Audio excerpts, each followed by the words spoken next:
नमस्कार नमस्कार नमस्कार। आप सभी को आर्य सर का प्यार भरा नमस्कार। सभी झुंझुना होल्डर्स को नमस्कार। आज ये वीडियो इसलिए दे रहा हूँ कि मुझे ट्रैवल करना था टू कोटा। दैट्स वाई मैं थोड़ा सा, कल वाली क्लास जरूर होगी। आज आपके पास रिलैक्स टाइम भी है, प्लीज जीओसी को रिवाइज कर लीजिएगा। ये जो लेक्चर है ये आप परेशान मत होइएगा, सब समझ में कम आया रोए ज्यादा, ये टॉपिक ही ऐसा है।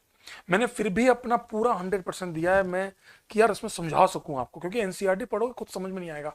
और ये 12th क्लास में वापस पढ़ाता भी हूं, लेकिन फिर भी आपको पढ़ना इसलिए जरूरी है कि आज पढ़ा होगा तो अगली क्लास में समझ में जल्दी आएगा, ज्यादा समझ में आएगा।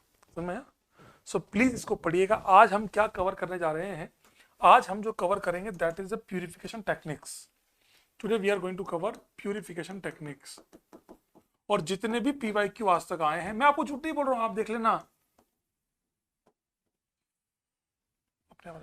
आप जितने भी सवाल आज तक आए हैं ना, आप खुद देखेंगे, आप सारे सवाल खुद ही कर जाएंगे, देख लेना, खुद ही कर जाएंगे आप लोग।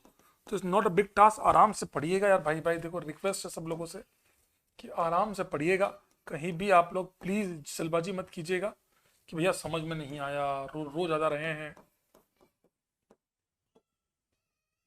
अबे बावली पूछ। अरे भाई साहब, पीवाईक्यू, ठीक है। तो आज दोनों चीजें कवर करेंगे। चलिए, तो अब हम शुरू करने जा रहे हैं हमारा आज का कंटेंट। तो please let's start purification of organic compound. चलिए, बात करते हैं methods of purification of organic compounds की।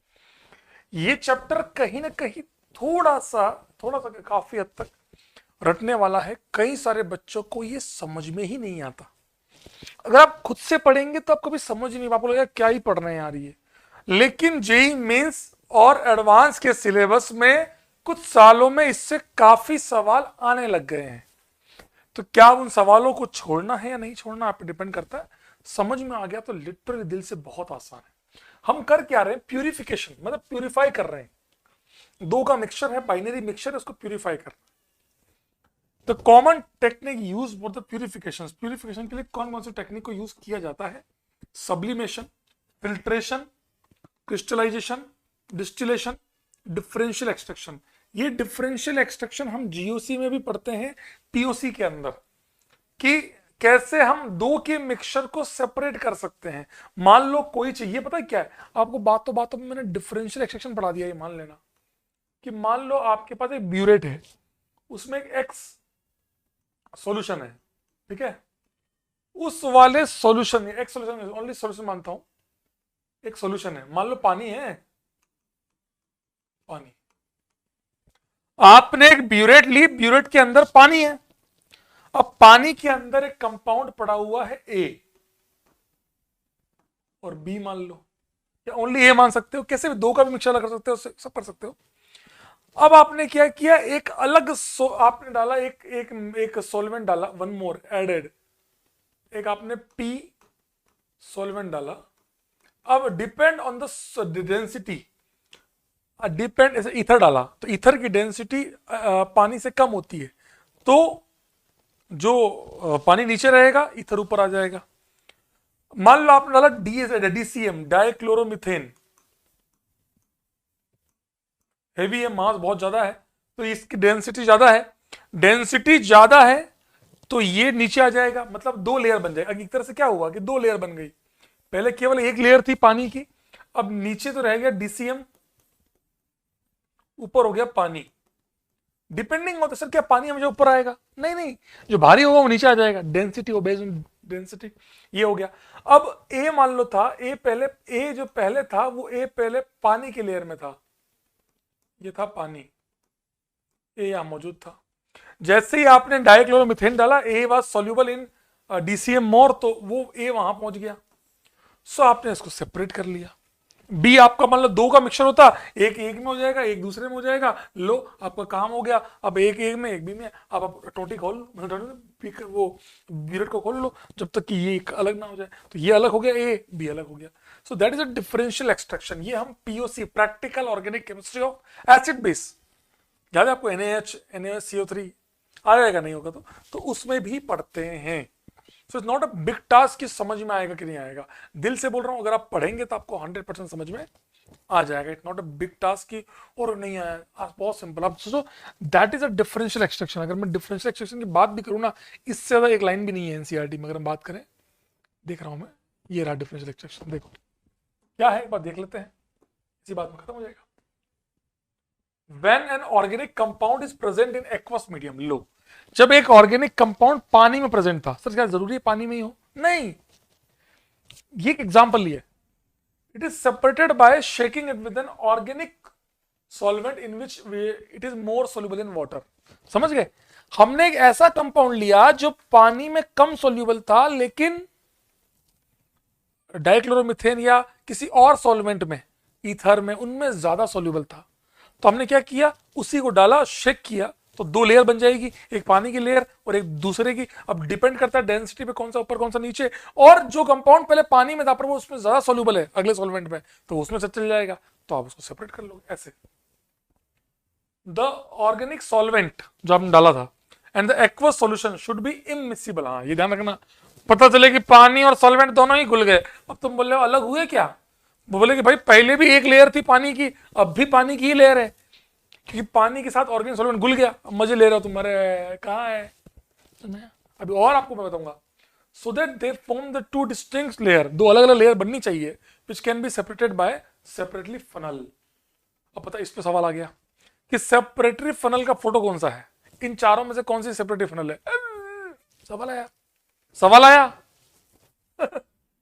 The organic solvent is later removed by distillation or by evaporation to get back the compound। हम क्या करते हैं, मान लो अब आपने क्या किया, शेक किया, जो कंपाउंड था वो आपका ऑर्गेनिक सॉल्वेंट में चला गया, शेक किया आपने, छान लिया, अलग हो गया, लेकिन अभी तक वो ए कहाँ मिला है? ए के साथ सॉल्वेंट भी तो मौजूद है, ऑर्गेनिक सॉल्वेंट। तो या तो उसको हीट कर देते हैं, एवोपरेट कर देते हैं, तो वो उड़ जाएगा और ए बच जाएगा। ए आपका सेपरेट हो गया, सेपरेशन हो गया ना एक तरह से, ऐसे प्यूरिफाई हो गया कि प्योर ए मिल रहा है अब आपको। डिफरेंशियल एक्सट्रैक्शन, ये पूरा देखो, पहले आपको समझाया कि मैं क्या कर रहा हूं। डिफरेंशियल एक्सट्रैक्शन का केवल एनसीईआरटी रीडिंग का कोई मतलब ही नहीं है, समझ में नहीं आएगा क्या लिखा है सब। Differential extraction is carried out in separatory funnel as shown in the figure. जो फिगर में शो की हुई है सेपरेटरी फनल, ये वाला सवाल आया कि इनमें से सेपरेटरी फनल कौन सी है, दैट इज अ सेपरेटरी फनल। ये फोटो आया, चार अलग अलग थी, शायद मेरे पास होगा वो क्वेश्चन, शायद होगा, चेक कर रहा हूं। ये रहा, कौन सी सेपरेटिंग फनल सेपरेटिंग फनल कौन सी है, देख लो, ये रहा आंसर है। इस तरीके का जेई मेंस का सवाल है या सेपरेटिंग फनल ये रही। तो इसके अंदर हम क्या करते हैं, ये देखो करते क्या है, पहले ए प्रेजेंट है, ये आपका पानी है, अब आप डालते हैं एक ऑर्गेनिक सॉल्वेंट और शेक करते हैं इसको। तो ऑर्गेनिक सॉल्वेंट आप जैसे डालेंगे, अब दो लेयर बन जाएगी, एक पानी की तो थी, दूसरी लेयर भी आ जाएगी यहाँ पर, ये ऐसे। लेकिन अब कौन सा पानी ऊपर होगा नीचे, डिपेंड ऑन द डेंसिटीज, कोई ऊपर नीचे हो जाएंगे, तो ए जो है वो ऑर्गेनिक सॉल्वेंट में ज्यादा सोल्यूबल था, सोल्यूबल हो जाएगा, वो चला गया, आंसर आ जाएगा। छान लो, ये टोटी खोल दो, टोटी नल को खोल दो, तो जो नीचे है वो अलग हो जाएगा, जब तक कि यहाँ तक आ जाए छान लो, एवोपरेट कर दो, that is a separating funnel. ना आपको कुछ है नहीं। देखो अब मैं शुरू तो क्रोमेटोग्राफी से करना चाह रहा था, पर कहाँ पहुंच गए, कोई बात नहीं। पर सेपरेटिंग फनल, क्योंकि ये मुझे इसलिए आसान है कि ये हम जीओसी में भी पढ़ते हैं, तो आपको समझना बहुत आसान हो जाएगा वहां पर। If the organic compound is less soluble, अगर ऑर्गेनिक कंपाउंड जो आपने लिया था, that compound is less soluble in the organic solvent, पता चला साले पानी के अंदर ज्यादा सोल्यूबल है, ऑर्गेनिक सॉल्वेंट में ज्यादा कम सोल्यूबल है। अगर जो आप डाल रहे हो उसके अंदर ज्यादा सोल्यूबल है तो वो उसमें चला जाएगा, बात खत्म हो गई, छान लिया, उड़ा दिया, मिल गया। अगर उसके अंदर लेस सोल्यूबल है, a very large quantity of solvent would be required to extract even a very small quantity of compound। हमें बहुत छोटी सी क्वांटिटी को निकाल, क्योंकि रियली में तो ऑर्गेनिक कंपाउंड उस पानी में सॉल्युबल है ना, तो बहुत कम मॉलिक्यूल ऑर्गेनिक सॉल्वेंट में जाएंगे, तो बहुत कम क्वांटिटी मिलेगी, और सॉल्वेंट ज़्यादा डालना पड़ेगा, भैया ज़्यादा सॉल्वेंट है, कुछ कुछ मॉलिक्यूल आगे आगे आगे आगे जाते जाएंगे, इसलिए बहुत क्वांटिटी मतलब नहीं है। The technique of the continuous extraction is employed in such case, मतलब सर जैसे ही थोड़ा सा ऑर्गेनिक सॉल्वेंट में आया, खोला, निकाला, अलग किया, फिर डाला ऑर्गेनिक सॉल्वेंट, शेक किया, थोड़ा बताया, फिर ऐसे बार बार बार बार बार बार करते करते, मतलब समझ रहे हो कि मान लो 100 मॉलिक्यूल ए के थे, ए क्या है, जो ऑर्गेनिक कंपाउंड है, 100 में से 80 मोलिक्यूल पानी में रह गए और 20 मोलिक्यूल ऑर्गेनिक सॉल्वेंट में रह गए। सर ऐसा क्यों हुआ? क्योंकि ऑर्गेनिक कंपाउंड ए जो था वो पानी में कम ज्यादा सोल्यूबल है, इसमें कम सोल्यूबल, इसमें ज्यादा सोल्यूबल हुआ तो उल्टा हो जाएगा, छान लेंगे, 20 बचा उसको भी क्या कर लेंगे। अब जैसे ये हुआ, अब इसको एक्सपेक्ट कर लेते हैं, इस 20 को निकाल दिया बाहर, फिर जो 80 बचा उसमें और डालते हैं ऑर्गेनिक सॉल्वेंट, फिर 80 का ऐसे 60 20 ऐसे करते करते करते धीरे धीरे कंटिन्यूस एक्सट्रैक्शन, इसी को बोलते हैं कि बार बार बार बार बार बार बार बार जितना आया बार, बाबा ली चटली ने क्या कहा था कि आप प्रोडक्ट को गायब करते जाओ, तो ये बार बार उसको गायब करते जा रहे, निकालते जा रहे, so that is extraction. In this technique same solvent is repeatedly used for the extraction of the compound. समझ गए बात को बेटा? सेम को डालते आप समझ गए होंगे सब। देखो ये रहा, ये रहा, देखो अब इसको डायग्राम से समझते हैं ना बेटा, खत्म हो गया डिफरेंशियल एक्सट्रैक्शन, इतना ही था। ये देखो, ये पानी, ये organic compound in aqueous layer, ये पानी के अंदर मौजूद है, ए मान लेते हैं, ठीक है, और ये रहा सॉल्वेंट का लेयर। शेक किया आपने बिफोर एक्सट्रैक्शन, ये डाला, शेक किया आपने, शेक करते ही अब क्या हुआ, जो ए था आपका वो कहां चला गया, ये पानी। इसका मतलब क्या हुआ कि पानी की डेंसिटी ज्यादा है उस ऑर्गेनिक सॉल्वेंट से, इसलिए पानी नीचे है। ऐसा भी हो सकता है कि सॉल्वेंट ज्यादा भारी हो, वो नीचे आ जाए और ये ऊपर चल जाए, भाई दोनों हो सकता है, ये तो डिपेंडिंग ऑन द डेंसिटी ना। तो अब ऑर्गेनिक कंपाउंड इज सॉल्वेंट लीजिए, हाँ बिल्कुल सही बात है सर कि ये हो जाएगा। तो अब आपका ए यहां चला गया, अब इसको खोल लो, यहां तक ये अलग हो गया, अब ये बच गया, इसको आपने अलग कर लो वापस किसी अलग में, और जो बचा इसको आग लगा के इसको एवोपरेट कर दो सॉल्वेंट को, ए बच जाएगा pure. That is a purification of A, कि ए में जो इंप्यूरिटीज थी वो भी छट जाएगी धीरे धीरे। So that is a differential extraction, that is a differential extraction for all of you. ये था differential extraction for all of you, ये हमने डिफरेंशियल एक्सट्रैक्शन को पढ़ लिया, समझ में आया? फिर अब इसके बाद हम ये पढ़ेंगे 3+1 और पढ़ेंगे फिल्ट्रेशन। सिंपल छान लो, फिल्ट्रेशन क्या है, छान लो। अबे कोई चीज मान लो अबे नहीं करते क्या, घर में है चाय पत्ते, चाय चाय बनाते हैं, चाय बनती है घर में, तो क्या करते हैं चाय के साथ वो डायरेक्ट पत्ती के साथ पीते हैं, नहीं ना, छानते हैं ना पहले सिंपल छलनी से, वो फिल्ट्रेशन है। फिल्टर कर लो, छान लो। बहुत ये कहाँ होगा जहां वो क्लियर कट दिख रहा है कि भाई तुम इंप्योरिटी हो, तुम इंप्योरिटी नहीं हो, तो तुम प्योर हो, तुम इंप्योरिटी हो, छानोगे अलग हो जाएंगे, दैट इज अ क्लियर बात ना। अब नमक और पानी को थोड़ी कर पाओगे, वो वाली बात है। ये हम पढ़ेंगे। अब हम पढ़ेंगे क्रोमेटोग्राफी, इस पे सवाल मैक्सिमम आते हैं, क्रोमेटोग्राफी पे क्वेश्चन मैक्सिमम आते हैं, और बच्चा जब एनसीईआरटी से पढ़ने की कोशिश करता है उसको बिल्कुल भी समझ में नहीं आता कि हुआ क्या है। समझ रहे हो? आपको मैं इतना प्यार से सिखाऊंगा, जैसे आपको मैंने यहां सिखाया, पहले हम इसको बिल्कुल रियल वे में समझेंगे, फिर एनसीईआरटी को साथ साथ रीड करते जाएंगे। पहले समझेंगे करते क्या है, रियलिटी में क्या है, फील लेंगे, तो फील आ जाएगी ना भाई, सवाल एक भी गलत नहीं होगा, इसकी गारंटी मैं आपको देता हूं, इसकी गारंटी देता हूं मैं आपको, ठीक है? तो ladies and gentleman, let's start the chromatography. Chromatography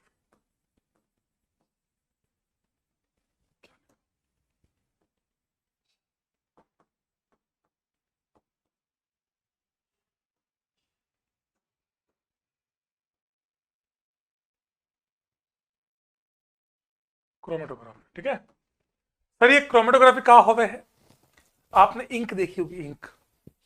तो इंक जैसे कि एक एग्जांपल इंक हो गया, एक एग्जांपल हो गया आपका पैरा नाइट्रोफिनॉल और पिक्रिक एसिड, जिनके अंदर कलर्स होते हैं। मेरी बात सुनिएगा बेटा बहुत ध्यान से। इंक हो गया, इंक में क्या है ना, मान लो कोई इंक है 2-3 कलर से मिलके बनी है। अब आपको फाइंड आउट करना है कि भैया मुझे सेपरेट करना है कि ये कौन से कलर से बनी है, ये बनी तो कौन से कलर से बनी, ये बनी तो कौन से, मतलब वो इंक जो है वो कितने कलर से, कितने कंपोनेंट से मिलकर बनी हुई है, ये सेपरेट आउट करना हो तो उसके लिए हम करते हैं क्रोमेटोग्राफी। आपको 2 एग्जांपल दे दिए मैंने आपको इसको बातों बातों में। क्या क्या दिया? तो इंक दिया, इंक के जो कंपोनेंट्स है। दूसरा आपको मैंने दिया नाइट्रोफिनॉल एंड पिक्रिक एसिड, समझ गए? सो दैट्स, ये आपको समझ में आना चाहिए भैया है क्या, है ना? समझे? है कुछ नहीं। देखो अब क्या है, अब इनको सेपरेट करना है आपको। एक काम करो, 2 तरीके एनसीईआरटी लिखती है, 1 2। पता है आपको, मैंने तो ना वरुण बैच जो आया था उसके अंदर मैंने अमीनो एसिड्स, बायोमोलिक्यूल, जो हम 12th क्लास में पढ़ते हैं, जो हम लास्ट में पढ़ते हैं, उन टॉपिक्स को क्रोमेटोग्राफी के साथ मिक्स करके सवाल करवाए। वो सवाल करने के लिए औकात चाहिए। कौन अलग होगा, कौन कैसे अलग होगा, ये सब चीजें पहचानने के लिए, समझने के लिए बहुत दिमाग चाहिए। समझ गए? तो ये देखो, ये रहा अभी सिंपल, जैसे अपन ने पढ़ा अभी क्रोमेटोग्राफी क्या होता है, मैं आपको समझा रहा हूँ। समझ गया? अभी पूरा समझा रहा हूँ कि क्या करते हैं नॉल, कैसे करते हैं, क्या होता है, मैं सब समझा रहा हूँ। एक हो गए है adsorption, based on the absorption, कोई चीज एब्जॉर्ब हुई, सरफेस ली, हम कोई भी एक सरफेस लेंगे। अब सरफेस पे तो प्लेट ले सकते हो या बी वो ट्यूब ले सकते हो। समझा ना मैं क्या बोल रहा हूँ? आप लेबोरेटरी में ट्यूब ले सकते हो, आपको पता था ना, ब्यूरेट, ट्यूब ले सकते हो या कोई प्लेट ले लो। सो एड्जॉर्प्शन किसी चीज पे करवाएंगे। बात समझ, बहुत देसी बात में समझ मेरी बात। तो इसमें बेटा तीन चीज, बहुत ध्यान सुनना बेटा, बहुत ध्यान से देखो बेटा। क्या है ना कि चैप्टर है ही ऐसा, तो अगर आप एक अच्छे लिस्टर हुए तो आप कहीं ना कहीं बहुत अच्छा कर जाएंगे इसके अंदर, है ना। तो होता क्या है, ये लिया आपने, ट्यूब ली या प्लेट ली, उस प्लेट के ऊपर एड्सोर्बेंट लगाते हैं, जिसके ऊपर जिसको अलग करना है इनको रखेंगे, उसका कंपोनेंट को, ताकि वो उस पर एड्सोर्ब हो जाए। तो सबसे पहले क्या चाहिए, एड्सोर्बेंट चाहिए नीचे, जिसपे कंपोनेंट चिपकेगा, एड्सॉर्ब होगा। और तो आपको अभी तक क्या चाहिए, एक तो प्लेट चाहिए या ट्यूब चाहिए, उसके बाद आपको एड्सोर्बेंट चाहिए, फिर कंपोनेंट जिसको अलग करना है, और तीसरा होता है फिर जिसको पास करोगे, ताकि जैसे पास किया तो उसके अंदर सब अलग अलग कलर अलग अलग तरीके से मूव कर जाएंगे इन दैट सॉल्वेंट। उस सॉल्वेंट की प्रेजेंस में वो जो आपका कंपोनेंट था उसके अंदर जो भी कलर है, मान लो 3 कलर है ABC, तो तीनों अपने अपने पोलरिटी के हिसाब से, अपनी अपनी एड्सॉर्बेंट पावर के हिसाब से आगे पीछे मूव कर जाएंगे। अब जैसे आगे मान लो ब्लू आगे मूव कर गया, ग्रीन ऐसे, तो आपको पता लग जाएगा भाई इसमें ग्रीन भी है, ब्लू भी है, ये भी है। ऐसे आप तीनों को डिफ्रेंशिएट कर सकते हो, अलग अलग कर लोगे। That is a chromatography. अब बेस्ड ऑन द एड्सॉर्प्शन, जो आपने अभी देखा कि भैया एड्सॉर्ब करके, और एक होता है पार्टीशनिंग, पार्टीशन करके बार बार अलग, सेम ही है मोटा माटी, इसमें बहुत ज्यादा फर्क नहीं पड़ता, पर आना चाहिए। पार्टीशनिंग,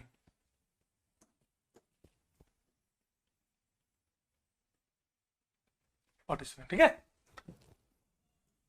एड्सॉर्प्शन में हम 2 टाइप के पढ़ेंगे और ज्यादा फर्क नहीं है, एक में ट्यूब है और एक में प्लेट है, इतना फर्क है और कुछ नहीं है। ट्यूब वाली में क्या होगा, जिसमें ट्यूब होगा उसमें क्या होगा, तीनों अलग अलग कॉलम बनाएंगे।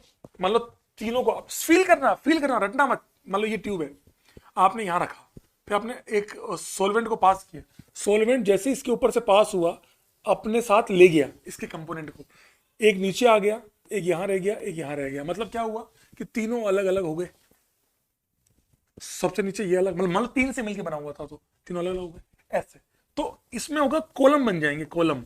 ट्यूब के अंदर क्या बन जाएंगे, कॉलम। इसलिए जहां ट्यूब लेते हैं उसको बोलते हैं कॉलम एड्सॉर्प्शन क्रोमेटोग्राफी। समझ गए? और एक होता है प्लेट वाला, उसको बोलते हैं थिन लेयर, एक पतली सी लेयर, थिन लेयर क्रोमेटोग्राफी। कह रहा हूं ना आपको, एक हो गया कॉलम क्रोमेटोग्राफी, एक हो गया थिन लेयर। इसमें प्लेट लेते हैं। सर प्लेट में कैसे, सर एक बात समझा दो। आप समझो, मैं जितना आपको बेसिक समझा रहा हूं ना, आप पढ़ोगे ना, आपको लगेगा भाई ये तो क्या ही कला टाइम पास है। देखना मैं आपको समझाता हूं देखना। इत्तेफाक से मिल गया मेरे को, ये देखो, ये प्लेट ली, ऐसे सेम ऐसे लेते हैं, सेम प्लेट ली। इस प्लेट के ऊपर हम लगाते हैं एक एड्सॉर्बेंट। जनरली एड्सॉर्बेंट होता है आपका एल्यूमिना और सिलिका जेल, देखो ना स्लरी, वो लिया 0.2 mm, पतली सी एकदम 0.2 mm की एक लेयर लगा दी ऊपर, लगा दी। फिर इसके मान लो ये कलर है, ये इंक है, मान लो इंक है। अब आपने इसको एक स्पॉट लगा दिया यहाँ पे, ये लो, ये रहा। जनरली इसकी भी लेंथ फिक्स होती है, पर ठीक है नहीं भी, ये स्पॉट लगा दिया। अब ये स्पॉट लगाया, ये आपको पता है, बातों बातों में मैंने आपको ये पढ़ा दिया, पूरा थिन लेयर खत्म होता है। सीरियसली बोल रहा हूं मैं आपको, देखना अभी आपको मजा आ जाएगा, देखना। ये लिया, देखना, ये गिलास है, ठीक है। हमने क्या किया, ये प्लेट ली, सबसे पहले क्या किया, प्लेट ली, प्लेट के ऊपर क्या लगाया, 0.2 mm, 0.2 mm की अपन ने एक पतली सी लेयर लगाई एड्सॉर्बेंट की, जिसपे ये कलर चिपकेगा, कंपोनेंट ऑफ द मिक्सचर सब चिपक जाएंगे, एड्सॉर्ब हो जाएंगे। तो एड्सॉर्बेंट क्या होता है, इन जनरल क्या लेते हैं, एल्यूमिना और सिलिका स्लरी, सिलिका जेल। अब उसको लेने के बाद इन जनरल क्या करते हैं, 2 सेंटीमीटर ऊपर लगाते हैं स्पॉट, ये ऑफिशियल तरीका है। सर मैं तो कुछ और करूंगा, कर ले अंदर। अब इसमें आप रखते हैं सॉल्वेंट। क्या रखते हैं? सॉल्वेंट। जैसे ही आपने इस प्लेट को इसके अंदर रखा, ऐसे रखा आपने अंदर, जैसे ही आपने अंदर रखा तो धीरे धीरे सॉल्वेंट जो है प्लेट के ऊपर चढ़ने लगता है, और जो स्लरी आपने लगाई, इसीलिए यहां पर क्या होता है, ये तीन चीजों से मिलकर बना होता है। हम बात करें, पहला होता है स्टेशनरी फेस जो मूव नहीं करता,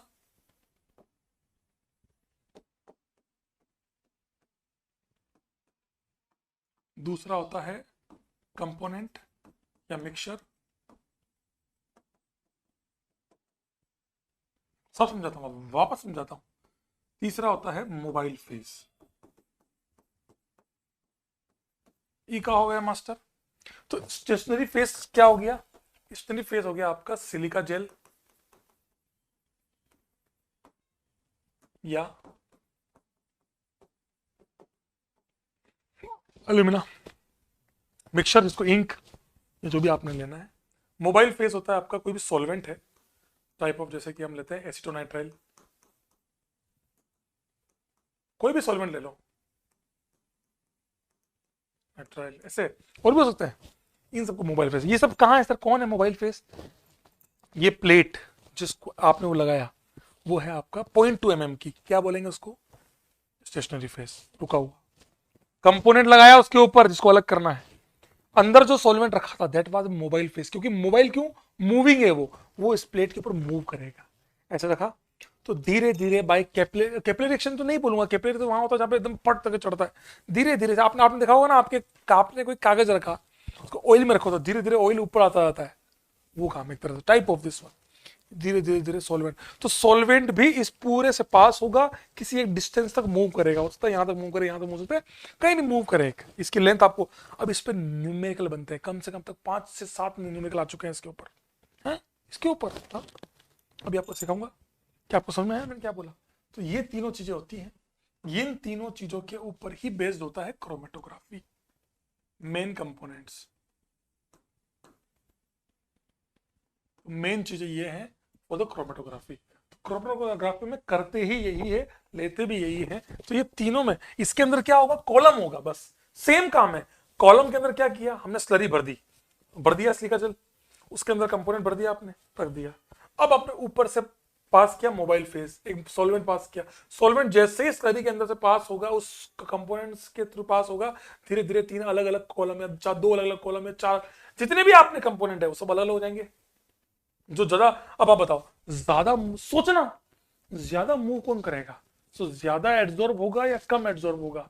जो ज्यादा एड्सॉर्ब होगा, ज्यादा चिपक जाएगा, वो मूवमेंट कम करेगा। इसी को बोलते हैं, यही तो है। तो अगर मैं कभी आपको बोल दूं कि भैया देखो, एक ये है, ये सी है, ये ए है, ये बी है, बताओ किसकी एड्सॉर्बेंट पावर सबसे ज्यादा है? मैं बोलूंगा बी की, कि बी का मूवमेंट हुआ ही नहीं, ऊपर से अगर पास किया, ऊपर से पास करने पर बी सबसे कम मूव किया, मतलब ये सबसे ज्यादा चिपका हुआ था, एड्सॉर्ब सबसे ज्यादा हुआ था, मूव ही नहीं किया। सर ये कैसा हो रहा है? समझा, एक तरह से आपका फेस वॉश आप वो करते हो ना, आपके मतलब आप जाते हो ऊपर, डस्ट आपके मेरे चेहरे पर जम जाती है, आप नहीं बोलते हैं, आपने फेस वॉश किया, आप पानी, अब पानी से धोया और फेस वॉश किया, वही फर्क पड़ गया। पानी से धोगे तो केवल ऊपर ऊपर की इंप्योरिटी हट जाएगी, फेस वॉश क्या अंदर तक की पोर्स के अंदर तक की सारी चीज हट जाती है। वही है एड्सॉर्ब, मतलब इसका मतलब क्या हुआ, जो डस्ट पार्टिकल थे जो हल्के थे वो तो सिंपल पानी से भी धुल गए, जो थोड़े पोर्स के अंदर फंस गए, जो ज्यादा एड्सॉर्ब हो गए, उनको फेस वॉश रगड़ के एंड ऑल क्लीन करना पड़ता है। That is simplest, that is chromatography. तो मैं क्या बोला, ऐसे ही करते हैं। तो ये है। तो अगर मुझसे पूछे कि एड्सॉर्बेंट पावर का ऑर्डर क्या होगा, तो बी सबसे ज्यादा, फिर ए, फिर सी की एड्सॉर्बेंट पावर सबसे कम है, इससे सबसे नीचे पहुंच गया, ऐसे। सो दैट इज अ फंडा।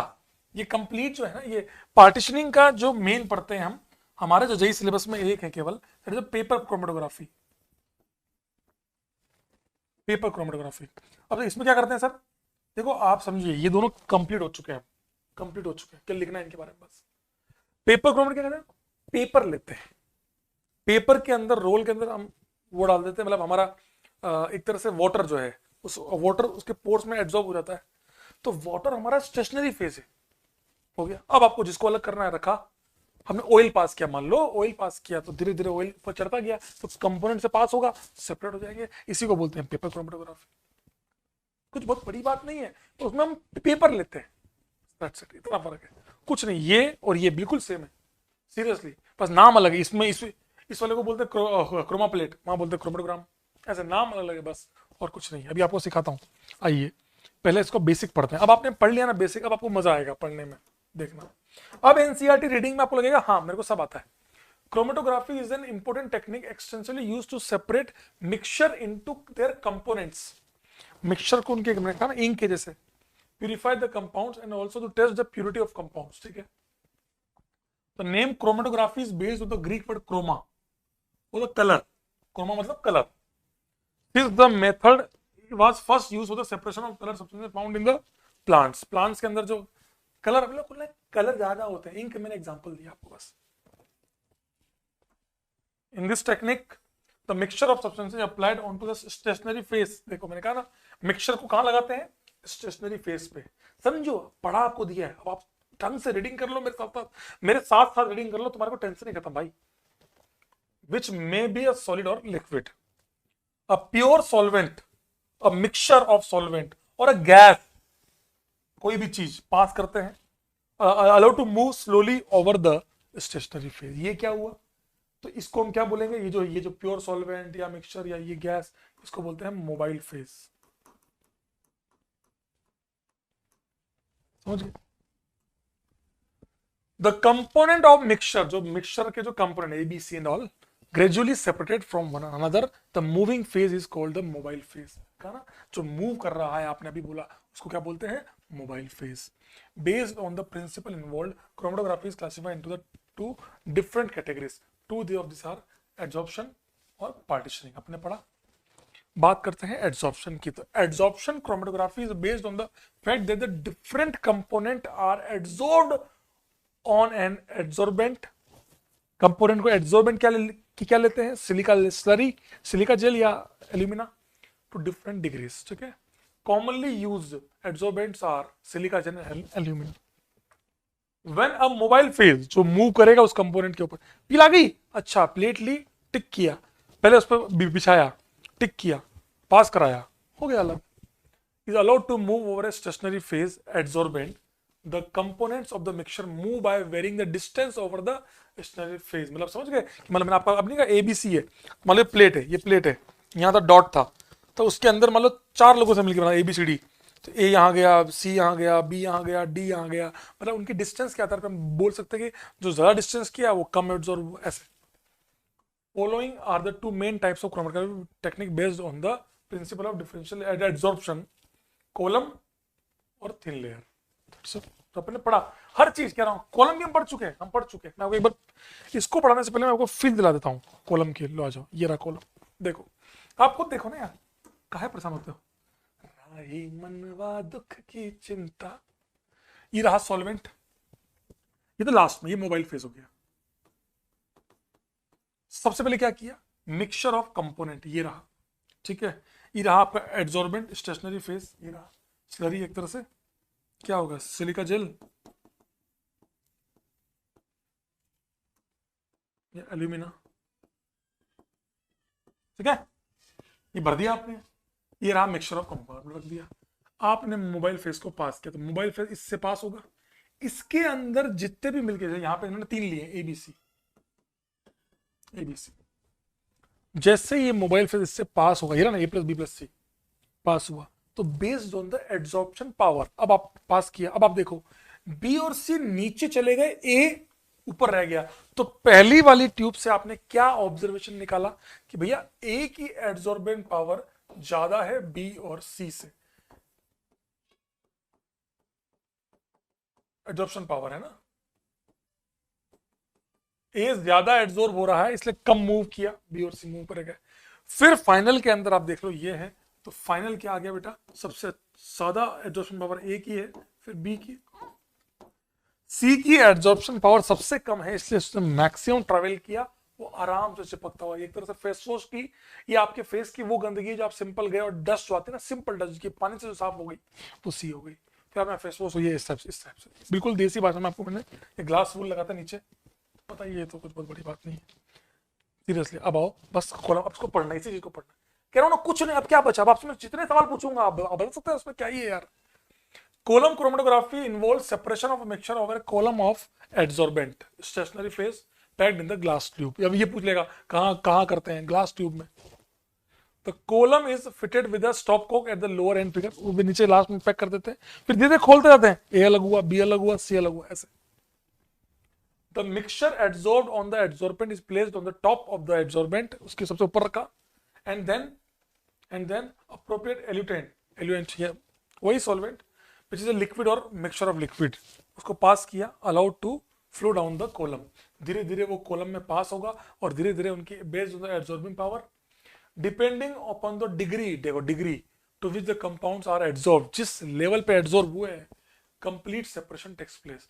तो मोस्ट रिडीली एड्सॉर्ब, सबसे जो सबसे जल्दी एड्सॉर्ब हुआ है, are retained near the top, मतलब वो मूव करना, जो सबसे जल्दी एड्सॉर्ब हो गया, सबसे ज्यादा एड्सॉर्ब हो गया, वो मूवमेंट नहीं करेगा, तो सबसे टॉप पे रहेगा, and others come down to the various distances in the column figure. That's it. तो आपको मैंने एड्सॉर्प्शन पावर भी समझा दिया।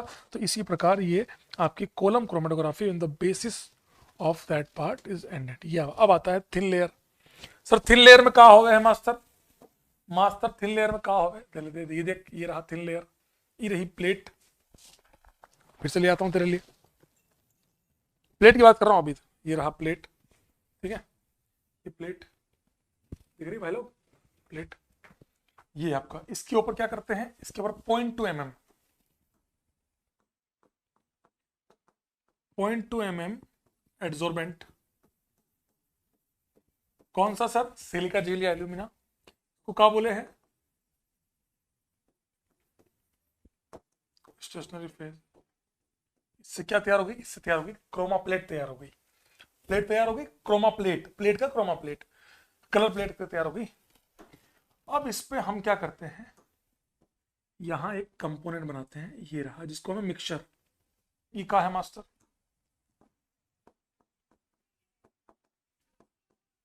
ये है मिक्सचर,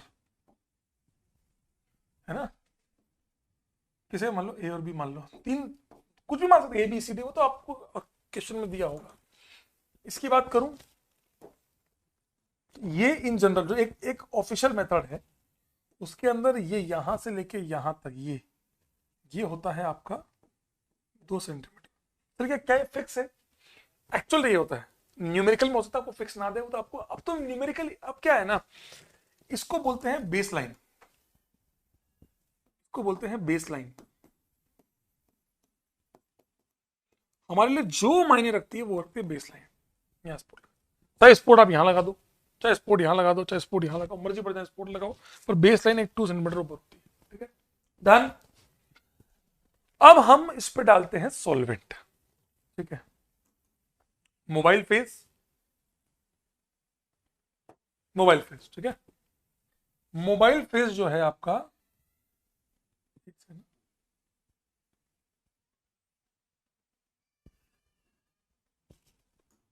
ठीक है, मोबाइल फेज जो है आपका, वो इससे यहां से पास होता है, इसके ऊपर से, जैसे ही इसके ऊपर से पास हुआ,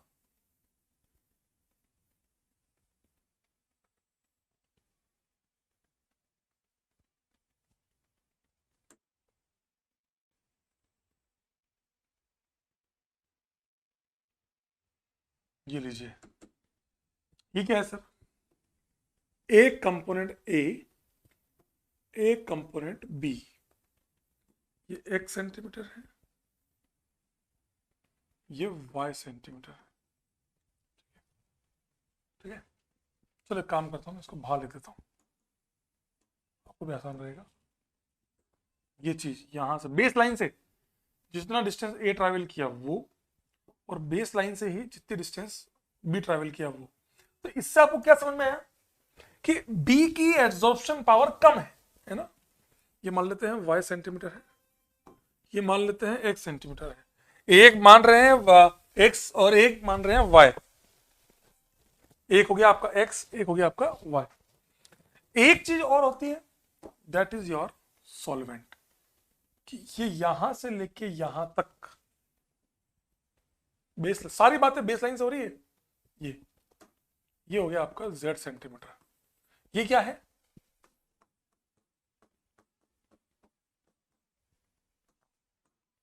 मोबाइल फेस जहां तक मूव किया, उससे वो तो पूरा मूव कर गया, उससे क्या फर्क पड़ता है, मैंने मान लिया एक। तो ये एक न्यूमेरिकल है, सिंपल सा। अब मुझसे पूछा जाए, एक वैल्यू होती है retardation factor, RF value. RF value होती है, मान लो आपको आरएफ वैल्यू ए की निकालनी है, ठीक है, आरएफ वैल्यू ए की निकालनी है, तो आप क्या बोलते हैं, distance by A from base line upon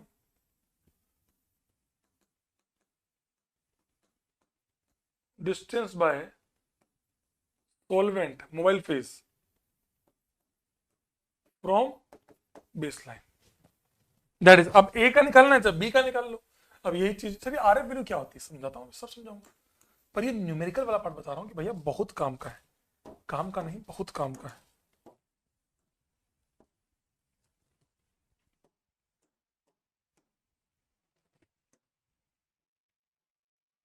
ये लिया, ठीक है ना।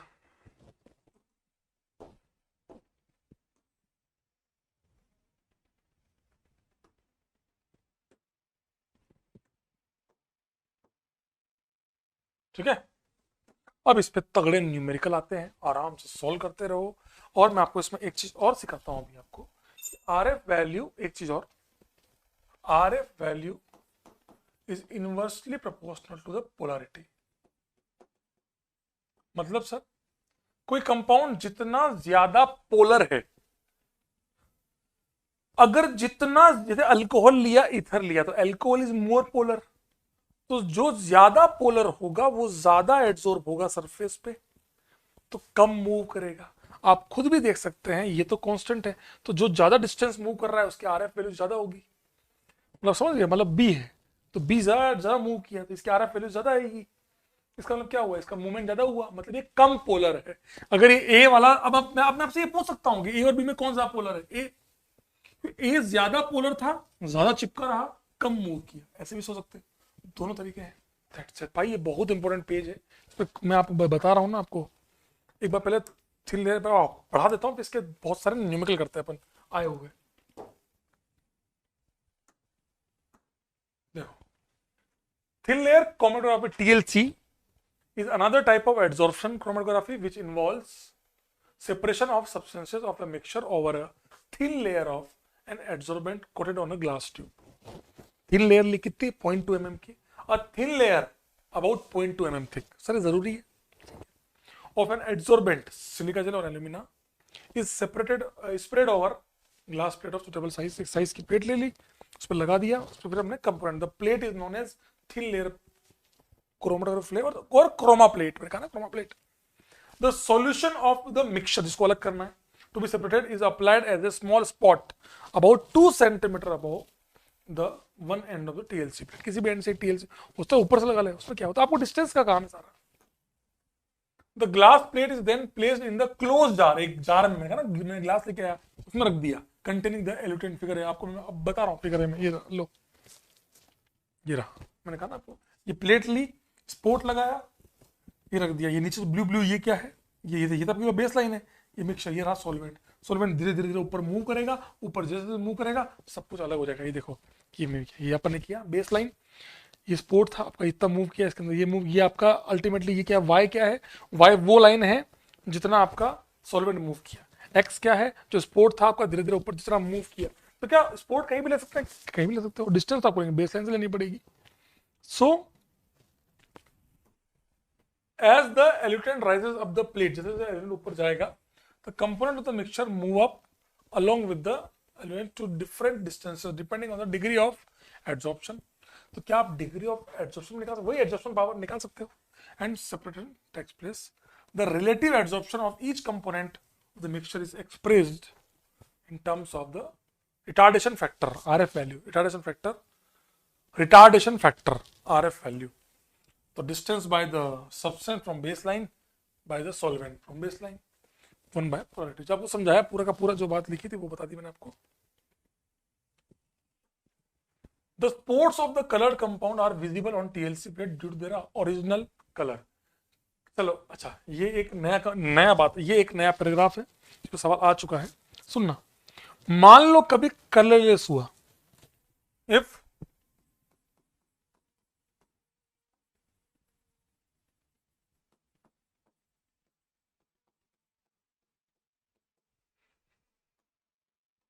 आप समझ नहीं रहे, आपको मैंने बातों बातों में पूरा शॉर्ट नोट बनाया जा रहा हूं मैं।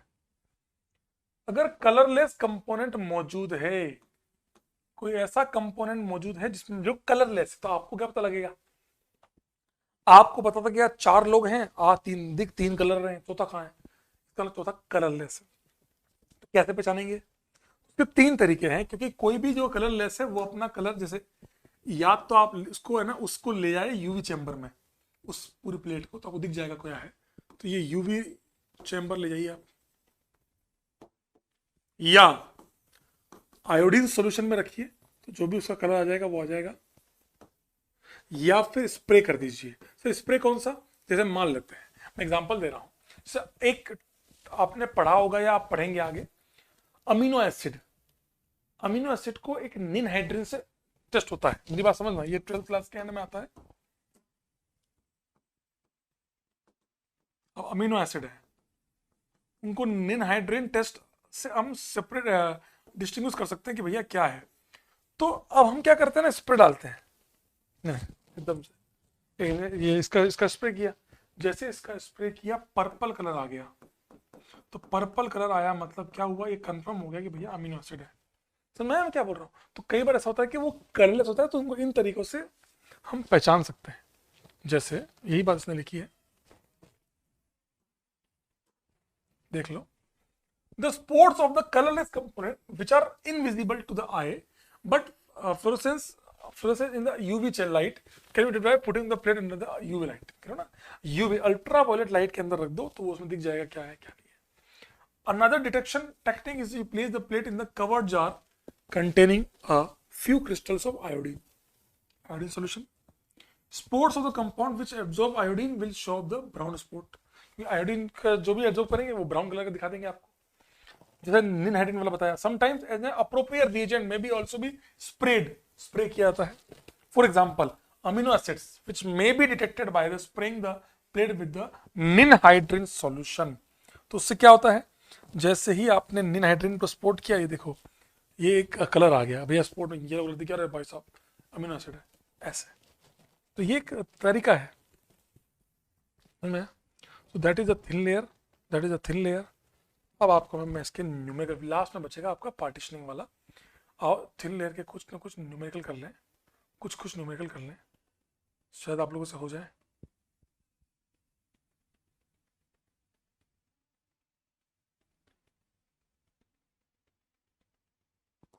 एक है अभी तो, और भी है मेरे पास। 2023 में दो 3 आए थे। Thin layer chromatography is N adsorption chromatography, बिल्कुल सही बात है। A thin layer of silica gel is spread over a glass plate of suitable size in thin, which is act as a adsorbent, बिल्कुल सही बात है। क्या बताऊं भी, समझे? देख रहा हूं, रुक जाओ, ये भी आ गया। कौन सा अप्रोप्रिएट है पैरानाइट्रोफिनॉल और पिक्रिक एसिड को? अभी बताया, टीएलसी। क्रोमेटोग्राफी अलग कर सकते हो। Which one of the following technique is not used to spot the component of a mixture separated on a thin layer chromatographic plate? Iodine, बिल्कुल सही बात है, ब्राउन कलर आ जाएगा। यूवी लाइट, बिल्कुल कलर दिख जाएगा। मोबाइल पे ये गलत है, स्प्रे कर दो, ये भी चलेगा। तो कौन सा नहीं चलेगा? कह रहा हूं ना आपको, सवाल ऐसे आते हैं, आप खुद देखिए।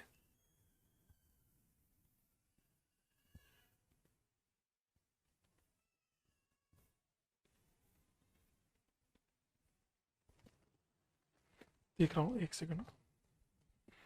ये क्वेश्चन था प्लेट वाला, वो कहा, ये रहा, देखो।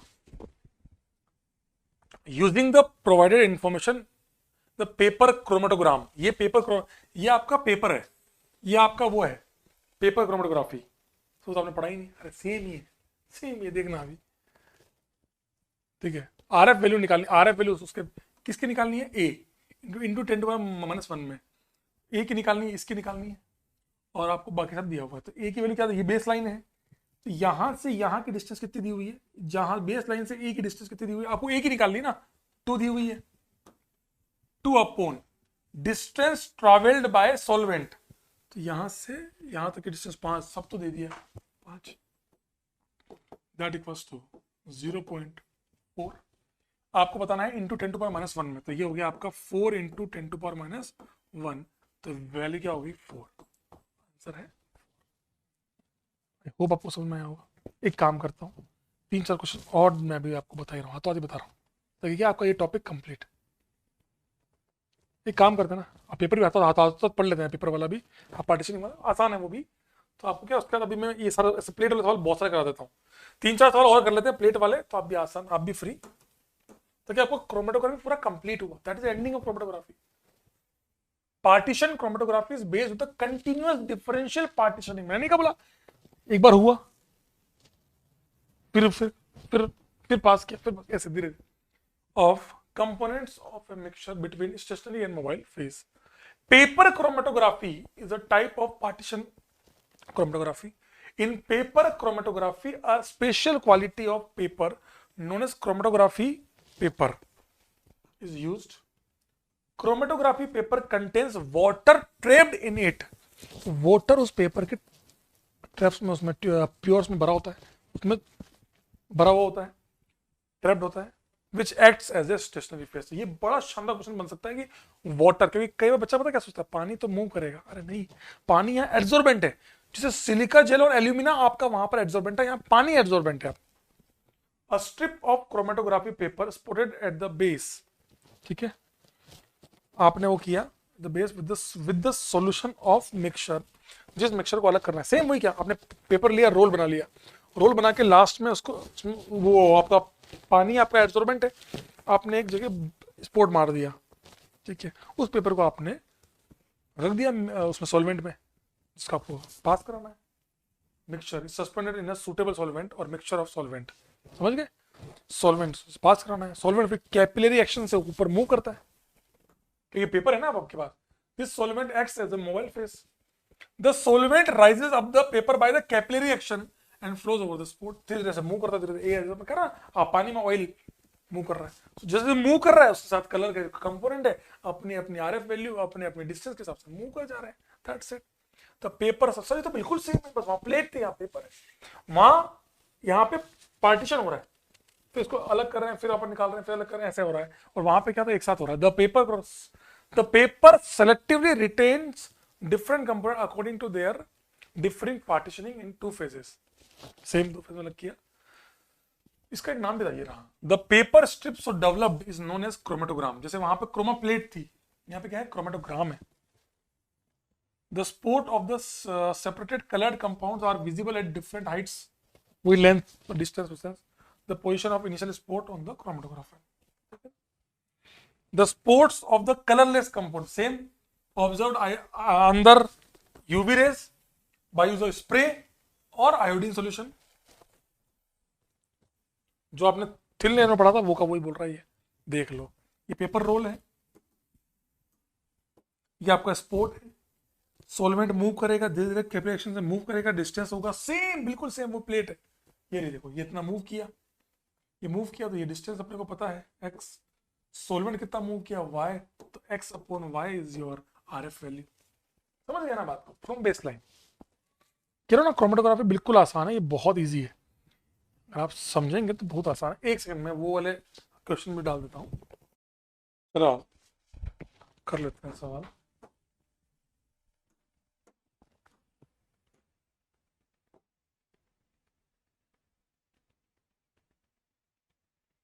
ये हमने कर लिया था,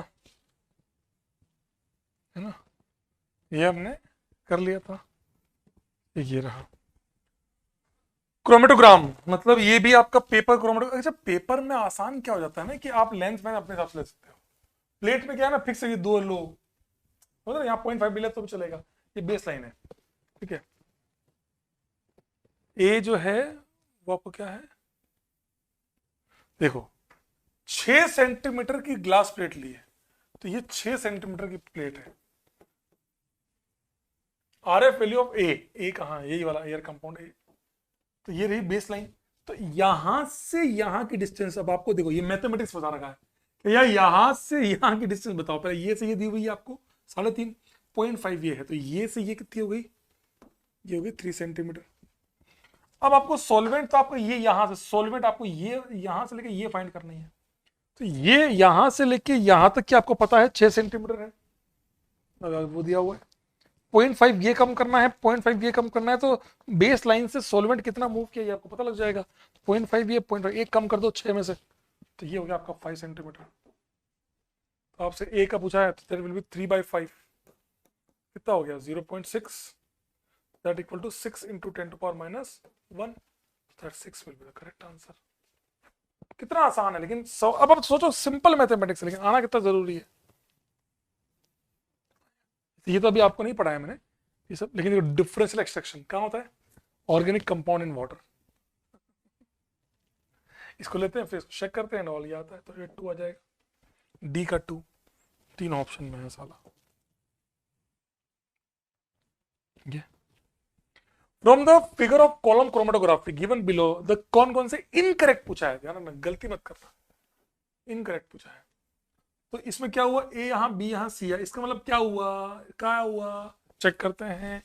सी इज ए मोर पोलर, तो कौन ज्यादा मूव करता है, जो ज्यादा पोलर होता है वो कम मूव करता है, तो पोलरिटी जो है उसका ऑर्डर क्या होगा, सबसे ज्यादा ए की होगी, तो ए सबसे कम मूव किया है, फिर बी की, फिर सी की। जो ज्यादा पोलर चिपकेगा, मूव नहीं करेगा, डिस्टेंस सबसे कम ट्रेवल करेगा। Compound C is more polar, गलत बात है। Compound A is least polar, गलत बात है।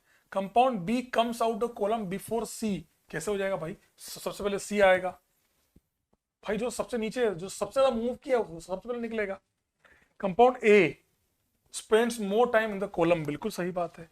तो इनकरेक्ट पूछा है, तो A B and C first is the correct answer. मैं तो कितना इजी है।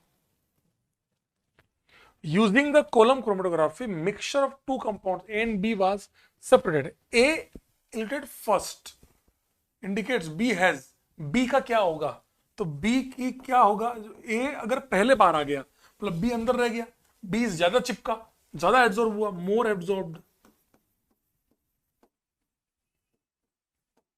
मोर absorption, less RF, more polar. अब क्या पूछा है वो चेक कर लो बी के बारे में। लो आरएफ वैल्यू, हाँ ये सही है। हाई आरएफ, गलत बात है, हाई आरएफ तो हो नहीं सकता, डिस्टेंस कम ट्रेवल की है। Low RF, weaker absorption, stronger absorption. Simple है, मैं कह रहा हूं ना आपको, थोड़ा सा बस दिमाग लगाना है अपना। Thin layer chromatography of mixture shows the following observation, the correct order, अच्छा the correct order of elution, कौन पहले बाहर आ जाएगा, तो जो ज्यादा मूव किया होगा सबसे पहले कौन बाहर आएगा। देखो ए और सी में सी तो थोड़ा नीचे, सबसे पहले ए आएगा, A then C then B, C B. सवालों में एक सला जियो सीन में दिमाग तो करना पड़ेगा, रेजोनेंस कौन कर रहा है, पी पाई देखो वो देखो, यहाँ तो सिंपल आंसर है भाई, सिंपल समझना है बस। फिर आ गया एक और, 3 organic compounds ABC were allowed to run in the thin layer chromatography using RF value of, देखो अब यहाँ पे किसका निकालना नहीं पूछा, RF value of most polar, तो मोस्ट पोलर का मतलब क्या हुआ, आरएफ सबसे लीस्ट, मतलब लीस्ट, मोर पोलर का मतलब क्या हुआ, मोर एड्सॉर्ब्ड। तो मोर एड्सॉर्प्शन किसका हुआ है, जो सबसे कम मूव किया होगा, सी वाला। सबसे ज्यादा ए मूव किया, फिर बी, फिर सी, तो ए का एड्सॉर्प्शन सबसे ज्यादा होगा, ए सबसे कम होगा। आपका पता मोस्ट पोलर, तो सी वाला जो सबसे कम मूव किया, तो सी का आरएफ वैल्यू ऑफ सी निकालनी है आपको। डायरेक्ट नहीं पूछा ए बी सी में, सी पूछ गया, बताओ 2 सेंटीमीटर अपॉन यहां से कुछ दिया गया 8, डायरेक्ट वैल्यू दी है 1/4, मतलब 0.25, 25 इंटू 10⁻², ये क्या आ गया 25 से करेक्ट आंसर। कह रहा हूं ना, आसान सवाल है भाई, सिंपल मैथमेटिक्स अगर आ जाए तो बहुत बढ़िया। कितने सवाल है तुम देखो सही। ये तो 30 का सवाल है, ये भी 23 का सवाल है। 23 में कितने सवाल हैं भाई। विच ऑफ द फॉलोइंग, और इस साल और ज्यादा आएंगे, और ज्यादा आएंगे, क्योंकि अब उन्होंने ये सब चैप्टर हटा दिए, पॉलीमर वॉलीमर से आएंगे। विच of the following statement is incorrect for the paper chromatography, paper के लिए कौन सा करेक्ट है। Water present in the mobile phase, गलत बात है। पानी क्या मोबाइल फेज में होता है? नहीं, पानी तो पहले ही उसके खड्डों में भरा हुआ होता है, तो वो आपका स्टेशनरी फेज होता है। Water present in the pores of the papers form the stationary pore, बिल्कुल सही है। अपन बाकी भी चेक करते हैं, क्या पता कल को यही पूछ ले। पेपर शीट फॉर्म्स द, नहीं गलत बात, पेपर थोड़ी स्टेशनरी फेज है। पेपर तो आपका वो सोर्स, मतलब एक वो जगह है बस एक। Paper and water present in its pores हैं हट। पेपर का, अबे यार, स्टेशनरी पेपर का भी स्टेशनरी फेज नहीं है। पेपर तो एक जगह है, प्लेट है, तो थिन लेयर प्लेट में थोड़ी प्लेट को स्टेशनरी, प्लेट स्टेशनरी फेज नहीं है। स्टेशनरी फेज तो एल्यूमिना या सिलिका स्लरी है। यहां बोल रहा है कि पेपर और पानी जो है वो स्टेशनरी है, गलत बात है। पेपर कहां से स्टेशनरी फेज है? पेपर जो है तो एक जगह है केवल जहां पे आप काम कर रहे हो। बॉम्बे, ये डिस्टिलेशन का डिस्टिलेशन, ये रहा एक और। ये बहुत अच्छा सवाल था भाई, बहुत टफ सवाल था ये, 19 में आया था। एल्यूमिना एड्सॉर्बेंट, एड्सॉर्बेंट है आपका। अच्छा, अच्छी बात ये कि ऑप्शन एक ही था, ऑप्शन एक ही था, बी का क्यू। बाकी सब अब फंस जाते, क्योंकि ये आपको नहीं पता ना कि कौन सा क्या है। समझ में आया? कौन सा क्या है आपको नहीं पता। हाँ, ये मैंने आपको बताया कि एसिटोनाइट्राइल CH3CN, ये आपको मोबाइल फेज है, पर ये आपको थोड़ी पता है, तो प्योर इन्फॉर्मेशन है। एड्सॉर्बेंट ये है, मुझे क्या पता भाई, इन्फॉर्मेशन था, इसलिए इन्होंने फंसाया भी नहीं। आपको ये पता है कि नहीं कि एल्यूमिना है वो एड्सॉर्बेंट है, अपन पढ़ चुके हैं, वही स्टेशनरी फेज है। अच्छा, डिफरेंस। डाई, अब देखो DCM डाइक्लोरोमिथेन भारी होता है, डेंसिटी ज्यादा है पानी से, तो वो नीचे आएगा, पानी ऊपर रहेगा। DCM and water would stay as a lower and upper layer respectively in the separatory funnel. क्या है? DCM नीचे है और पानी ऊपर है, ये बिल्कुल सही है। DCM will make the turbid वे हट, दोनों इनमिसिबल है। DCM and water would stay upper, अच्छा अपर और लोअर ना, DCM ऊपर पानी नीचे नहीं, सिंपल डेंसिटी पूछी है और कुछ नहीं है। मिसिबल गलत बात है। कौन सा था? ए इज द करेक्ट आंसर। ये डिस्टिलेशन, ये रहा एक और। कितने हो रहे हैं? एक दो तीन, दो सॉरी, दो तो और ये दिख ही रहे हैं। एक, दो, दो और 4 क्वेश्चन और है। समझ कितने सवाल है भाई। The principle of column chromatography is, column chromatography जो आपका था उसका प्रिंसिपल क्या है? Absorption, gravitation force, capillation. ये किसका है बेटा? ये पेपर वाले में, differential absorption of the substance on the solid phase. बिल्कुल दोनों सेम ही रख दिया, कोई एक ऑप्शन मान लेना, कोई मिला एब्जॉर्प्शन है भाई, दोनों सेम ही है, थोड़ा सा गलती हो गई, कोई बात नहीं। In chromatography which of the following statement is incorrect, incorrect for RF value के लिए कौन सा वाला इनकरेक्ट है?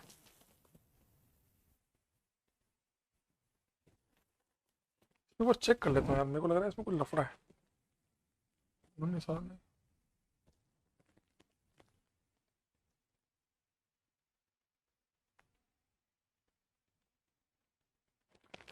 चलो कोई नहीं, आप समझ गए ना।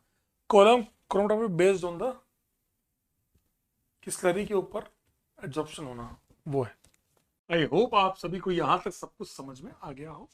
That are the PYQs of the completion of the, और भी हैं आपको, और मिल जाएंगे, एक दो सवाल मतलब बीच में मिलने तो मिल जाए, ठीक है। ये आप आराम से कर लीजिएगा, and that is the ending of the chromatography. एक काम काम करना, इतना सारा ना पढ़ के एक शॉर्ट नोट बना लेना, ऐसे करना, एक खींचना, paper chromatography, 3 layer chromatography, adsorption, partitioning, TLC plate, paper, silica gel alumina, water in pores act as stationary phase, silica and alumina act as stationary phase, movement of mobile phase, capillary action। समझ रहे बात को? क्रोमाप्लेट, chromatogram, ये सारे differentiation हो गए। इस बार आपका पूरा टीएलसी कंप्लीट हो गया, खत्म हो गया। ध्यान रखना इस चीज को। अब बचता है आपका ये सब्लिमेशन, क्रिस्टलाइजेशन एंड डिस्टिलेशन। अब अपन ये पढ़ेंगे, आइए इसको पढ़ते हैं, समझते हैं। ज़्यादा नहीं, 15-20 मिनट लगेगा, इसमें कुछ है नहीं बहुत ज़्यादा इसमें है नहीं। आइए इसको थोड़ा सा समझ लेते हैं, हम भी जल पी लें। 1 घंटे का लेक्चर हो गया लगातार। अब ये जो सेगमेंट है अपना, नेक्स्ट इज फिल्ट्रेशन सब्लिमेशन। इसमें मैं बहुत ज़्यादा डिटेल में बता नहीं पाऊंगा, ये सीधा याद करने वाला पार्ट है इसके अंदर, पर मैं समझा दूंगा फिल्ट्रेशन क्या होता है, सब्लिमेशन में क्या होता है, या पढ़ चुके हैं, बचपन से जानते हैं। क्रिस्टलाइजेशन देखो, ये उड़ाना, ये जमाना, ये उड़ाना, ये जमाना सब हम जानते हैं, गैस लिक्विड वाला जो पार्ट है। डिस्टिलेशन एक बड़ा पार्ट है, इस पे सवाल काफी आते हैं। पहले ये 3 आपका पार्ट पढ़ लेते हैं फटाफट से। फिल्ट्रेशन में आप खुद देख रहे हैं, सिंपल सा भाई छान लो, सिंपल छानना, जो आपका सॉलिड आपका जो इम्प्योरिटी है वो आपका अलग हो जाएगा। पानी के अंदर हम लेते हैं, वाटर सॉल्वेंट के अंदर हम क्या करते हैं, हम फिल्टर पेपर लगाते हैं, हमने डाला तो इम्प्योरिटी आपकी अलग हो जाएगी, और आपका जो सॉलिड पार्ट है वो आपका ऊपर ही रह जाएगा। जो आपका बड़ा हैवी पार्ट जो है वो आपका ऊपर, जो आपका सॉलिड पार्ट है वो ऊपर ही रह जाएगा। इसके एग्जाम्पल्स बहुत काम के हैं, ये आपके मैक्सिमम आपके जेई में आते हैं। पहला है naphthalene and urea. Naphthalene and urea याद करना है सर, बिल्कुल याद करना, 101%। एंड आपका एंथ्रासीन एंड बेंजोइक एसिड। सवाल बहुत अच्छे से आ सकता है, ध्यान रखिएगा। That is direct filtration. बात करते हैं सब्लिमेशन की। मैं कुछ एग्जांपल जानबूझ के लिख के लाया हूं कि बच्चों को प्रॉब्लम ना हो। ऑन हीटिंग सम, देखो ध्यान सुनिए, on heating some solid substances change from solid to vapor state without passing through liquid state। आपने पढ़ा यार तो कि सॉलिड से सीधा वेपर का बन जाना विदाउट लिक्विड में, उसको बोलते हैं सब्लिमेशन। आपने पढ़ा कपूर, आपने कैम्फर एग्जांपल बहुत अच्छे से पढ़ा होगा, कैम्फर का एग्जांपल बहुत तगड़े तरीके से पढ़ा होगा। Sublimation it is used to separate जो उड़ सकते, जो सब्लिमेबल कंपाउंड, जो नॉन सब्लिमेबल, इनको अलग करने में काम आता है। कैम्फर, कपूर आपको पता है, नेफ्थलीन एंड एंथ्रासीन सबको पढ़ा है, सबने पढ़ा है, तो मुझे बहुत लगता नहीं है। बेंजोइक एसिड, अच्छा कितनी अजीब बात है, इन दोनों को अलग करना हो तो फिल्टर ले लो, सुना रहा है, इन दोनों को अलग करना हो तो बात अलग हो जाती। आयोडीन, एग्जाम्पल्स किसी भी तरीके से बिना पढ़े मत जानना, मैं क्लियर बोल रहा हूँ। आपको पता है ये सॉलिड लिया, आग लगाई, तो ये बिना गैस सीधा सीधा कन्वर्ट हो जाता है, समझ में आया? ये यही बात उसने बोली कि आपका जो सीधा का सीधा ये आग लगाओगे तो ये वेपर फॉर्म में कन्वर्ट होगा without convert liquid, that is sublimation. Camphor हो गया। इसके 2 सबसे फेमस एग्जांपल कौन से हैं, कैम्फर और आप जो पढ़ सकते हैं वो है कैम्फर। कैम्फर का स्ट्रक्चर आपको याद है? नहीं भी याद हो तो कोई बात नहीं, परेशान मत होना। कैम्फर उधर लगा लो डबल विंडो। और नेफ्थलीन,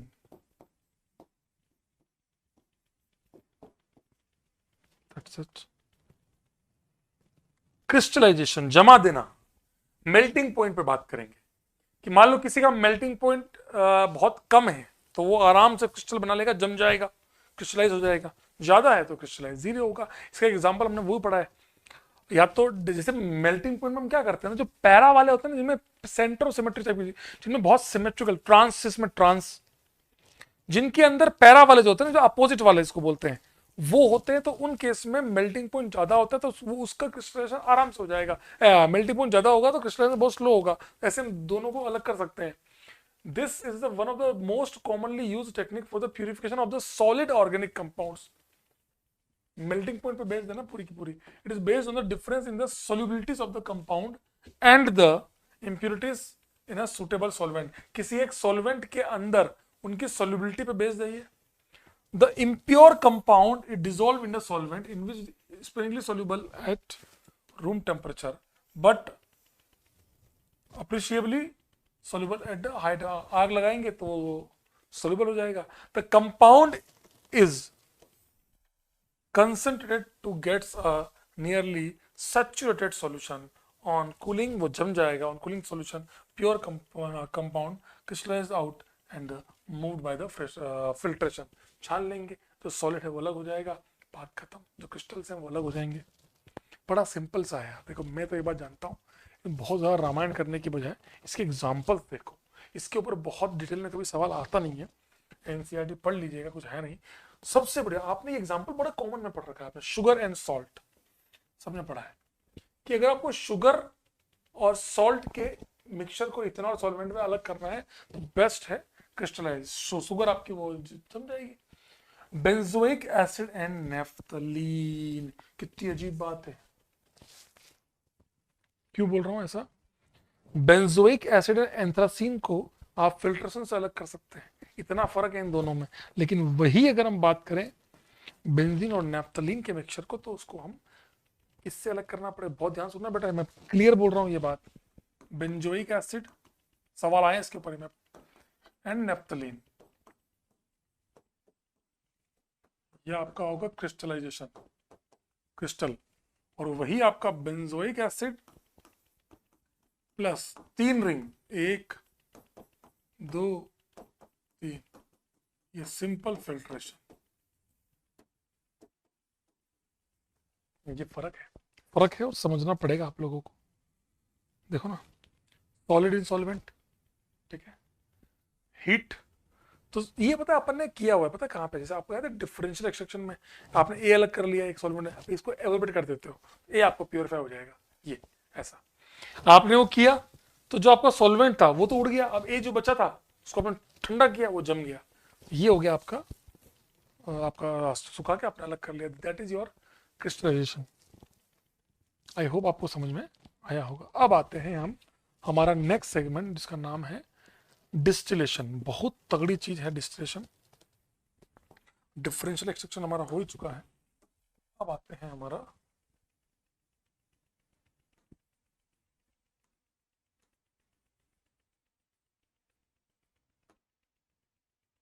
डिस्टिलेशन। आपके जेई सिलेबस में हम जो पढ़ते हैं वो 4 टाइप के आप पढ़ेंगे, 4 टाइप्स ऑफ डिस्टिलेशन आप पढ़ेंगे। 1 2 3 4। सिंपल डिस्टिलेशन,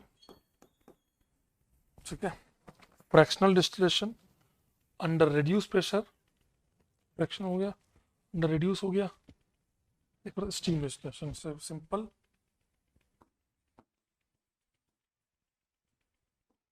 फ्रैक्शनल डिस्टिलेशन,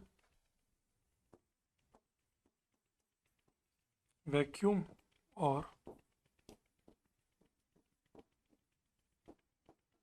इतना सिंपल समझाऊंगा ना अभी आपको एक लाइन में, ये पूरा जो पेज है ना इसी में खत्म हो जाएगा पूरा पूरा। बस सबको एग्जांपल याद करने पड़ेंगे। ये लिया और उसके बाद लास्ट में स्टीम डिस्टिलेशन। तो ये 4 टाइप के डिस्टिलेशन आप पढ़ते हैं। एक तो था सिंपल डिस्टिलेशन। सर ये कब लेते हैं? जब बॉइलिंग पॉइंट का डिफरेंस बहुत 80 या 80 मतलब बहुत 40-50 भी होगा, कुल मिला के थोड़ा अच्छा खासा डिफरेंस होगा ना, 20 से भी ऊपर होगा ना, 20 से अबव अगर डिफरेंस है, दो चीज ली आपने ए और बी, दोनों के बीच का जो बॉइलिंग पॉइंट का डिफरेंस है वो अच्छा खासा है, 20 की या 20 के ऊपर 80-90 चलेगा, तो वो सबको किससे कहते हैं? Simple distillation. ये तब करते हैं जब बॉइलिंग पॉइंट का डिफरेंस 20 से भी कम, 10 से भी कम हो, 10 या 10 से कम हो। वैक्यूम डिस्टिलेशन कब करते हैं?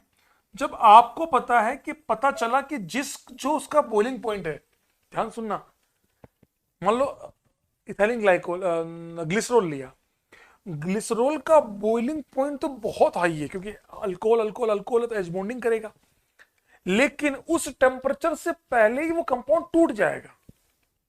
समझा मैं क्या बोला? कि before the reaching the boiling point compound खुद ही डिकम्पोज हो जाए।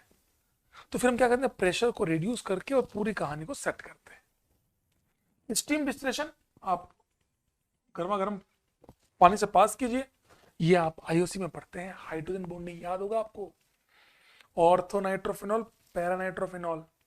ऑर्थो वाले में एच बॉन्डिंग हो रही है इंट्रामोलिकुलर, पैरा में हो रही इंटरमोलिकुलर, तो इंट्रा वाला सिंगल है तो ये आराम से निकल जाएगा, इंटर वाला बहुत सारे मोलिकुल एसोसिएट हो जाएंगे तो उसको पानी के साथ डिस्टिल नहीं कर पाओगे, इंट्रा वाला जल्दी से निकल लेगा। इनकी प्रोसेस आप पढ़िएगा। प्रोसेस अब आप एक बात बोल रहा हूँ आपको, मैं पूरा समझाने के बाद इनके एग्जाम्पल्स लिखवा रहा हूँ यहीं पर आपसे, लेकिन एक रिक्वेस्ट है, घर जाकर इनकी थ्योरी बहुत प्रॉपर्ली पढ़ लेना कि कैसे करते हैं। जैसे इसमें इसको कॉलम बीट से पास करते जाते हैं, फिर ठंडा करते हैं। समझा मैं दूंगा आपको अभी, लेकिन एक बार को ये आप इसको घर पे जाके जरूर पढ़िएगा। इनकी थ्योरी एक बार एनसीईआरटी से जरूर, मैं दिल से बोल रहा हूँ, आप लोग प्लीज इसकी थ्योरी जरूर रिवाइज कीजिएगा। एक काम करते हैं, जो अपन ने बोला ना वो अपन लिख लेते हैं, ठीक है ना। ये कब करते हैं बेटा?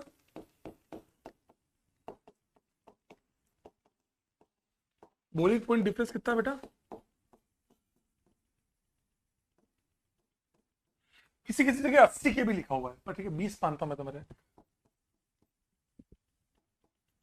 बॉइलिंग पॉइंट डिफरेंस कितना है?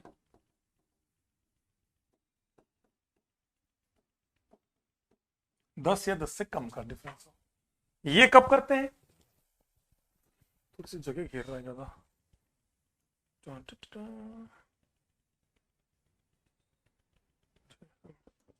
ये कब करते हैं बेटा? when decomposing temperature less than boiling point। पता चला कि साला कंपाउंड ही टूट गया। ग्लिसरॉल है, ग्लिसरॉल। अब ग्लिसरॉल को सोप इंडस्ट्री में, साबुन की इंडस्ट्री में इसमें ऐसे ही तो अलग करते हैं, ग्लिसरॉल को अलग ही ऐसे करते हैं इंडस्ट्रीज में, क्योंकि पता है ग्लिसरॉल का जो बॉइलिंग पॉइंट है वो तो बहुत हाई है बिकॉज ऑफ एल्कोहल्स, लेकिन उसका डीकम्पोजिंग बहुत जल्दी हो जाता है, इसलिए बहुत ध्यान रखना पड़ता है। स्टीम, तो ये किसको करते हैं? स्टीम वोलेटाइल, जो स्टीम के साथ आराम से उड़ जाए। मोस्टली जो आते हैं बेटा इसके अंदर, मोस्टली जो आते हैं वो आते हैं जो पानी से उड़ जाते हैं, जैसे कि आपका ये ऑर्थो वाले, ऑर्थो नाइट्रोफेनॉल, ऑर्थो सिलिसल्डिहाइड, OH और CHO ऐसे, ठीक है। अब इनके एग्जांपल्स की बात करते हैं, आ जाओ। मेन बात तो इनके एग्जांपल्स है। इसका एग्जांपल तो मैंने आपको बता दिया, ग्लिसरॉल। अभी और मैं आपको समझा देता हूं, ये मैं आपको प्रोवाइड करा दूंगा, आप साथ में पढ़ लेना। जैसे क्लोरोफॉर्म, ये बहुत फेमस एग्जांपल है और ये आता है, बार बार आ रहा है, क्लोरोफॉर्म और एनिलीन का। ये मैंने क्या किया आपको एक उसमें भी कर दिया है, देखो एक टेबल भी कर दी कि simple distillation when liquid sample in non volatile impurity और boiling point difference is very high. Chloroform and aniline, ये बहुत फेमस एग्जांपल है, ध्यान रखना। वैसे तो मैंने आपको 3 एग्जांपल लिखे हैं, पर मोस्ट फेमस एग्जांपल है क्लोरोफॉर्म एनिलीन, ये बार बार आ रहा है। क्लोरोफॉर्म CH3 एंड एनिलीन, इनके मिक्सचर को आप सिंपल, क्योंकि इनके बॉइलिंग पॉइंट में डिफरेंस बहुत ज्यादा है, ठीक है।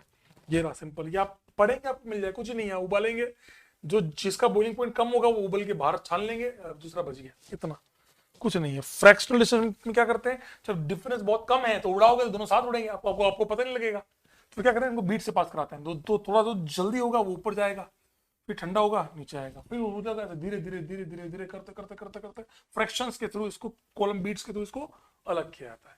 That is a fractional distillation.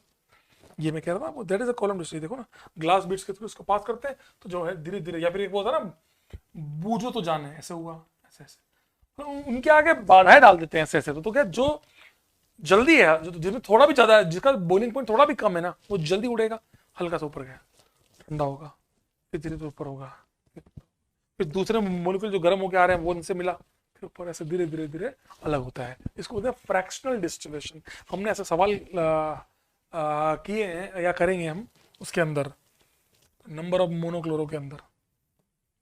Example देखो, crude oil, example crude oil in the petrol, बहुत इंपॉर्टेंट चीज है। एसीटोन एंड मिथाइल अल्कोहल, क्योंकि अल्कोहल और मिथाइल अल्कोहल, देखो एसीटोन पोलर है, अल्कोहल में एच बॉन्डिंग है, दोनों के अंदर केवल 10 डिग्री का डिफरेंस है ना, इसीलिए क्रूड ऑयल,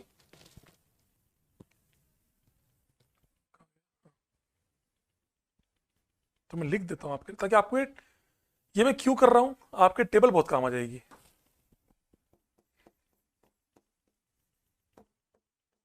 क्रूड ऑयल को अलग करना है पेट्रोलियम में, और दूसरा अल्कोहल, एसीटोन।